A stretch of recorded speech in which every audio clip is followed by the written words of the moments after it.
Beauty and nature. آج ہم ایک بڑے دلچسپ پرندے پر بات کر رہے ہیں، گریٹر بلو ایرڈ سٹارلنگ۔ اس کے بارے میں جو معلومات ملی ہیں ان کا تھوڑا تفصیلی جائزہ لیتے ہیں۔ جی بالکل۔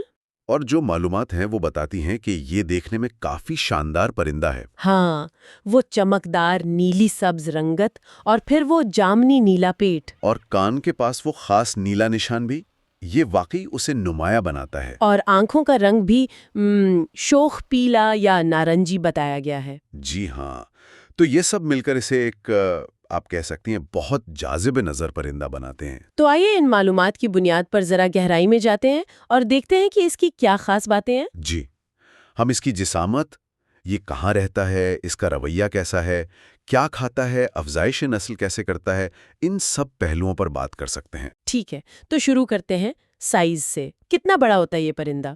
معلومات کہتی ہیں کہ لمبائی تقریباً 22 سینٹی میٹر ہوتی ہے۔ 22 سینٹی میٹر؟ اچھا، یہ درمیانے سائز کا سٹارلنگ ہے، یہ نہ بہت بڑا نہ بہت چھوٹا۔ صحیح۔ اور یہ پایا کہاں جاتا ہے؟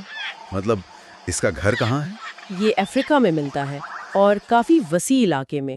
آپ دیکھیں، مغرب میں سینیگل سے لے کر مشرق میں ایتھوپیا تک۔ اچھا، سینیگل سے ایتھوپیا تک؟ جی، اور پھر جنوب کی طرف بھی جاتا ہے، شمال مشرقی جنوبی افریقہ اور انگولا تک پھیلا ہوا ہے۔ واہ، یہ تو بہت ہی بڑا علاقہ ہے، مطلب مختلف قسم کے ماحول میں رہتا ہوگا پھر۔ بالکل، یہ اس کی زبردست مطابقت پذیری کو ظاہر کرتا ہے۔ تو اتنے بڑے علاقے میں یہ رہتا کیسے ہے؟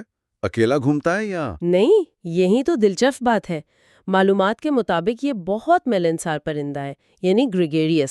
گریگیریس؟ اچھا، مطلب جھنڈوں میں؟ جی ہاں، بڑے بڑے جھنڈوں میں رہتے ہیں یہ، اور اکثر دوسری قسم کی سٹارلنگز کے ساتھ بھی مل جل کر رہتے پائے جاتے ہیں۔ یہ تو بڑی دلچسپ بات ہے کہ دوسری انواع کے ساتھ بھی کہاں پائے جاتے ہیں یہ جھنڈ؟ اکثر سرکنڈوں کے جھنڈ ہوتے ہیں نا، یا گھنی جھاڑیاں، کانٹے دار درخت، ان میں یہ بسیرا کرتے ہیں۔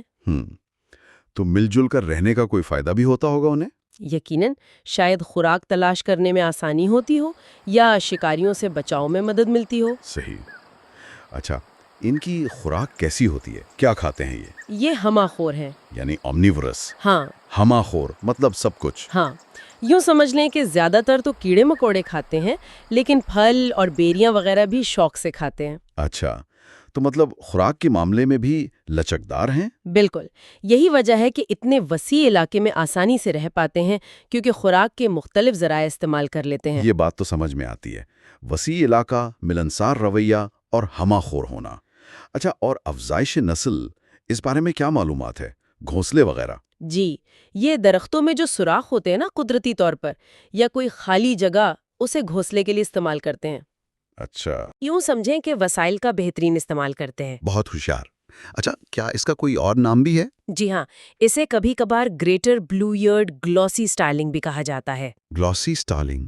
او، شاید اس کی چمکدار رنگت کی وجہ سے؟ میرا خیال ہے جی، گلوسی کا مطلب چمکدار ہی ہوتا ہے۔ تو خلاصہ یہ نکلا کہ یہ گریٹر بلو ایئرڈ سٹارلنگ صرف دیکھنے میں خوبصورت نہیں ہے بلکہ کافی کامیاب پرندہ ہے۔ بالکل، اس کا وسیع مسکن، اس کی ملنساری، خوراک میں لچک اور گھونسلے بنانے کی عادت، جی، یہ سب چیزیں مل کر اسے افریقہ کے اتنے بڑے حصے میں کامیاب بناتی ہیں۔ یقیناً یہ معلومات ہمیں اس پرندے کی زندگی اور ماحول میں اس کے کردار کی ایک اچھی تصویر دیتی ہیں۔ خاص طور پر یہ بات قابل توجہ ہے کہ یہ اتنے مختلف علاقوں میں اور دوسری انواع کے ساتھ کیسے گھل مل کر رہتا ہے۔ یہ واقعی ایک اہم نقطہ ہے۔ اور آخر میں ایک سوچنے کی بات یہ نکلتی ہے کہ آخر ایک ہی نوع کا پرندہ اتنے وسیع اور متنوع جغرافیائی علاقے میں کیسے پنپتا ہے، اور مختلف انواع کے ساتھ مل جل کر رہنے کی صلاحیت کیسے پیدا کرتا ہے۔ یہ ماحولیاتی نظام میں بقا اور موافقت کی کن حکمت عملیوں کی طرف اشارہ کرتا ہے جن کی جھلک ہمیں ان معلومات میں ملی ہے۔